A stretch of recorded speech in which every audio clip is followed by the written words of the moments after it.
നമ്മുടെ നാട്ടിലൊരു തീവ്രവാദ ആക്രമണം നടന്നിട്ട് നമ്മുടെ മലയാളികളായ കലാകാരന്മാർ എവിടെ? സോഷ്യൽ മീഡിയ ഇങ്ങനെ ഓടി ഓടി അന്വേഷിച്ചുകൊണ്ടിരിക്കുക. അവര് വന്നിട്ട് എന്നാ ചെയ്യാനാ? ഇന്ത്യയിൽ എന്തെങ്കിലും മാറ്റം കൊണ്ടുവരാൻ പറ്റുമോ? യുദ്ധം നിർത്താൻ പറ്റുമോ?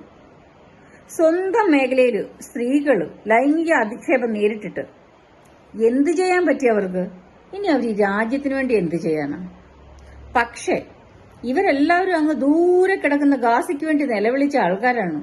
എന്നിട്ട് ഇന്ത്യയുടെ കാര്യം വന്നപ്പോൾ അവരൊരു അക്ഷരവും മിണ്ടിയില്ല. മൗനം. ഈ മൗനം ഉണ്ടല്ലോ, ഇത് അസാധാരണമാണ്, നോർമൽ അല്ല. ഇതിലെന്തോ ഒരു പന്തികേടുണ്ട്. കാരണം ഒരിടത്ത് ഒരു നയം, വേറൊരിടത്ത് വേറൊരു നയം. ഇത് ഈ നിശബ്ദത നമ്മളെ കൊണ്ട് ചിന്തിപ്പിക്കുന്ന കുറച്ച് കാര്യങ്ങളുണ്ട്. ഇവരിനി ആരുടെയെങ്കിലും വികാരത്തെ വ്രണപ്പെടുത്തുമെന്ന് കരുതിയിട്ടാണോ ഇങ്ങനെ നിശബ്ദരായിരിക്കുന്നത്? അതോ ഇവരുടെ ഇമേജിന് കോട്ടം തട്ടുമെന്ന് കരുതിയിട്ടാണോ? അതോ ഇനി ഏതെങ്കിലും മതത്തെയോ മതസംഘടനയോ ഒക്കെ അവഹേളിക്കുന്നതോ വിഷമകരമാക്കുമോ എന്നൊക്കെ ചിന്തിച്ചിട്ടാണോ? അതോ ഇനി ഇവരുടെ ഉന്നതിയിലേക്കുള്ള വിജയത്തിലേക്കുള്ള പാതയിൽ എന്തെങ്കിലും തടസ്സമാകുമെന്ന് വിചാരിച്ചിട്ടാണോ? ഇനിയും അവര് ദൂരെ പോയേക്കുമല്ലേ ഇസ്രയേലില്. അവിടുന്ന് ഇനിയും തിരിച്ചെത്തിയിട്ടില്ലായിരിക്കും ഇന്ത്യയിലേക്ക്.